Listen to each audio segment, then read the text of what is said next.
Pain. Pain. Pain. Arthur Schopenhauer spent his entire life studying one thing: how to stop suffering. He wrote thousands of pages about it, influenced millions of people, and became famous for understanding pain better than anyone who ever lived. My brain had developed an opinion that I was in danger, and it was sending me warning messages in the form of pain. Normally, these messages are a good thing. It's an evolutionary protection system which is designed to keep us alive. But in some cases, the brain gets overprotective, and it can keep sending these messages even when we don't need them anymore. Fear, stress, anxiety, depression can feed and amplify those pain messages. But there was one type of suffering he couldn't see: the suffering he was causing women. This same man who preached caring about all living beings wrote that women were big children who deserved to be controlled by men. The philosopher who built his reputation on seeing through lies couldn't see through his own hatred of women. How is that even possible? We're going to discover that Schopenhauer's views on women start with a toxic fight with his own mother that broke something inside him. And we'll see how that broken piece turned into a weapon he used against every woman who would ever live, without even realizing he was doing it. But here's what makes this really matter to your life. What happened to Schopenhauer with women is still happening today. Those same forces are working inside all of us right now, turning our personal pain into unfair judgments about entire groups of people. By the end of this story, you'll have learned to spot something that most people never see: the difference between real wisdom about others and just our own hurt feelings dressed up as facts. And once you can see that difference, everything changes.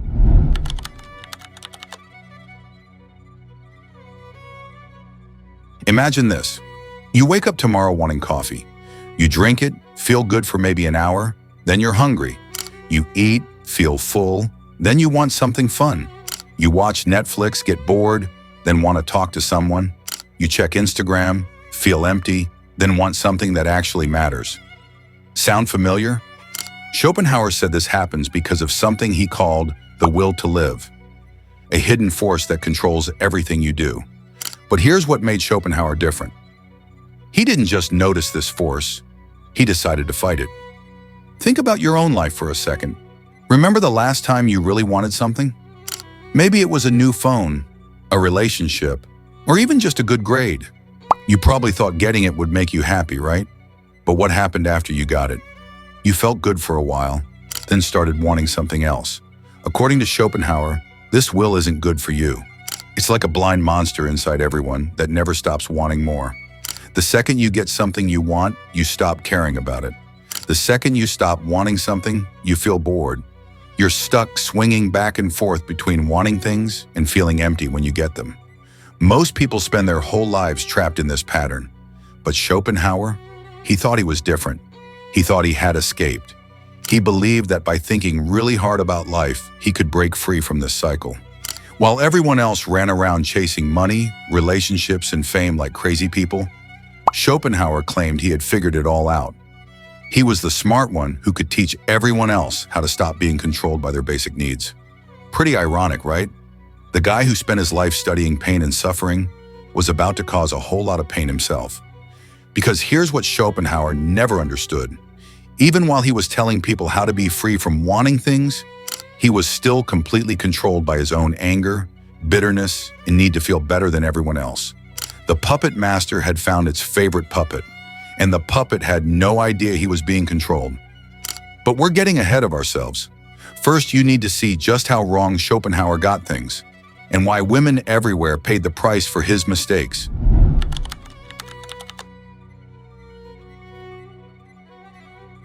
You know that person in your life who gives amazing advice about relationships but can't seem to figure out their own love life? Or the friend who preaches about being positive while constantly complaining? That's exactly what happened with Schopenhauer. Remember how he claimed to understand pain better than anyone? Well, he was about to prove just how much pain one person could cause, especially if you happen to be born a woman. In 1851, Schopenhauer wrote an essay that would make people angry for decades. He called women big children who were naturally meant to be controlled by men. Think about that for a second. This is the same guy who built his whole life's work on caring about everyone's pain. But according to Schopenhauer, women weren't really complete people. He said they were more like baby-making machines. Their only job was to have kids and keep humans alive. He claimed women were naturally childish, couldn't think straight, and were basically just smarter pets. Here's the crazy part. He didn't think this was mean or wrong. In his mind, he was just telling the truth. He thought he was stating obvious facts, like saying grass is green or fire is hot. You've probably met someone like this, right? Someone who says something really hurtful and then acts surprised when you get upset. What? I'm just being honest, they say. Like their honesty makes it okay to hurt you. That's exactly what Schopenhauer was doing. He wrapped his mean thoughts in fancy, smart-sounding words and called it wisdom. Women couldn't create real art, he said. They couldn't understand right and wrong or make big decisions. They were basically stuck as teenagers forever who needed men to take care of them. But here's what makes this even worse. Remember that monster force he talked about? The thing that controls everyone? Well, according to Schopenhauer, women were more controlled by it than men. Women were basically slaves to their bodies, while men could rise above it by thinking really hard. So wait a minute. The guy who taught people how to escape this controlling force said that half the world could never escape it. The man who built his fame on understanding pain couldn't see the pain his own words would cause. The monster wasn't just controlling Schopenhauer, it was using him to control other people too. And the scariest part? Millions of people believed him.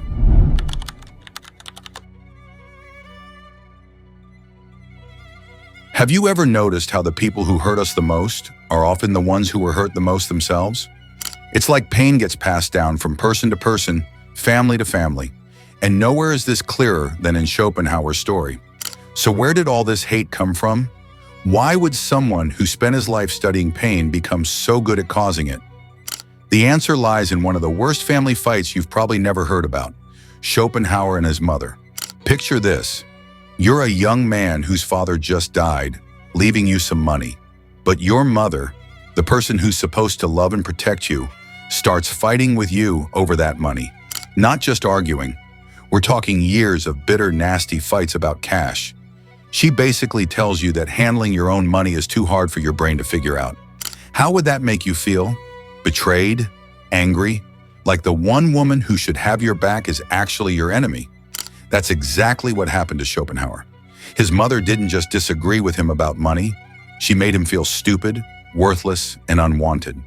And here's the twist that will blow your mind. Instead of dealing with his own pain, he decided that all women were the problem. Think about someone who got cheated on once and now says all people cheat. Or someone who had one bad experience at a store and now claims all stores rip you off. That's basically what Schopenhauer did, except with half the world. But here's what makes this even worse.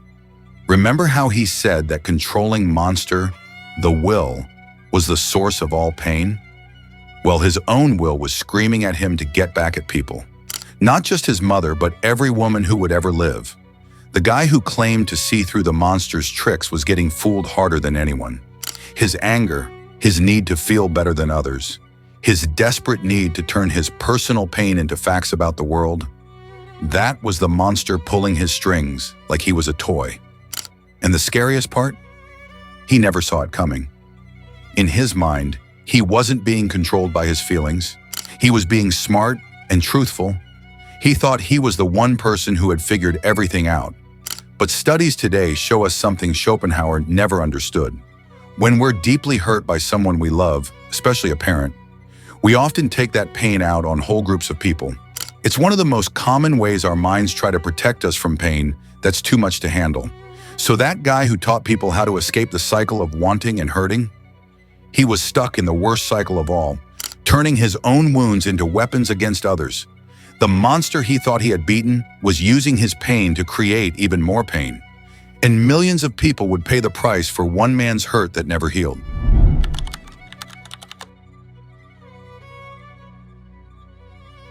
Here's the uncomfortable truth that's going to change how you see everything. Schopenhauer isn't some monster from the past. He's a mirror, And if you look closely enough, you'll see yourself staring back. Think about it. When was the last time you were totally sure you were right about something, only to find out later you were completely wrong? When did you last judge a whole group of people based on one bad experience? When did you mistake your feelings for facts? We all have our Schopenhauer moments. The difference is, most of us don't write books about them. But here's what's really crazy. Schopenhauer's ideas didn't just disappear when he died. They spread like a sickness through schools, books, and conversations. Some of the smartest people in history, thinkers, scientists, writers, read his work and agreed with him. They thought, yeah, this guy gets it. Even today, you can find pieces of his thinking everywhere. Ever heard someone say, women are just more emotional, or men are naturally better at thinking clearly? Congratulations, you just heard Schopenhauer's ideas still alive today. And here's the scary part. The people saying these things today probably have no idea where those thoughts came from. They're not mean people. They're not trying to hurt anyone. They really believe they're just saying obvious truths about the world. Sound familiar? That's exactly what Schopenhauer thought he was doing. This is how unfair thinking works in real life. It doesn't show up wearing a villain costume. It dresses up as common sense. It pretends to be smart thinking. It tricks good, caring people into believing that their personal blind spots are actually facts about everyone. Look at social media today. How many fights have you seen where both sides are totally sure they have the truth on their side? How many times have you watched someone write off an entire political group, religion, or age group based on their worst people?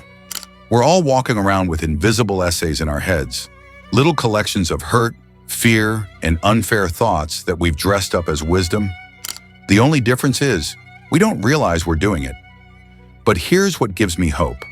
Studies today show us that noticing our unfair thinking is actually the first step to fixing it. When we admit we might be wrong, when we question what we're sure about, when we look for proof that challenges what we already believe, that's when real wisdom starts. Smart thinkers today don't just dismiss Schopenhauer as an old sexist guy. They study him. They ask, what can his mistakes teach us about our own blind spots? They use his failures as a map to avoid the same traps. Because the most dangerous person in any room isn't the one who admits they might be wrong. It's the one who's totally sure they're right, especially when that certainty comes from hurt that never healed. Schopenhauer thought he had beaten that controlling monster he called the will, but the will was using his certainty against him. And it's probably using your certainty against you too. The question isn't whether you have blind spots. You do. We all do. The question is, are you brave enough to look for them?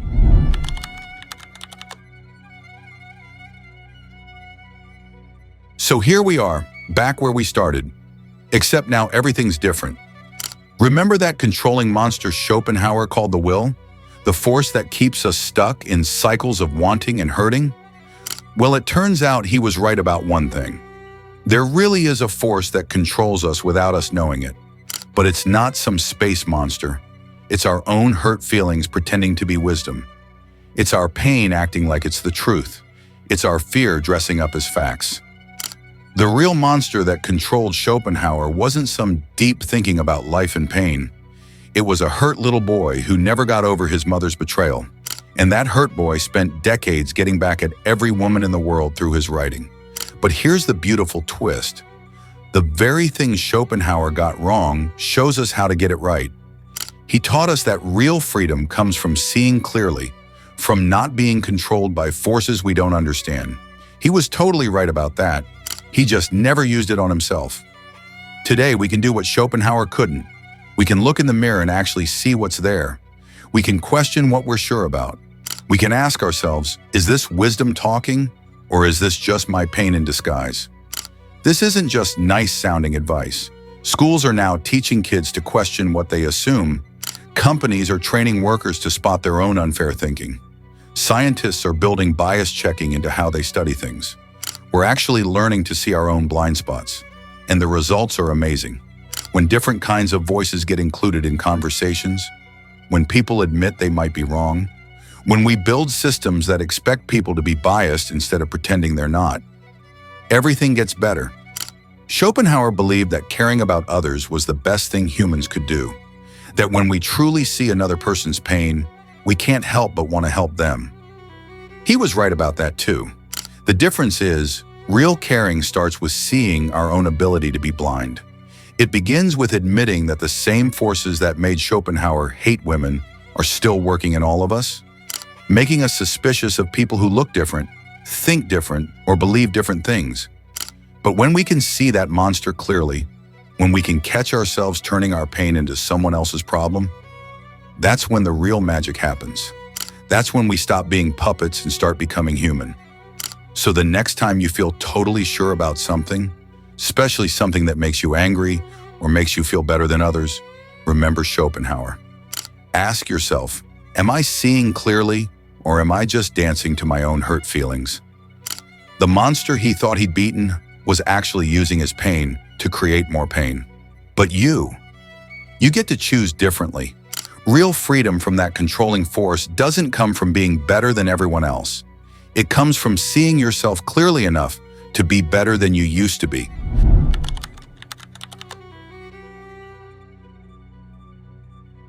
Remember when we started with that question, how could someone so smart about pain be so blind about the pain he was causing women?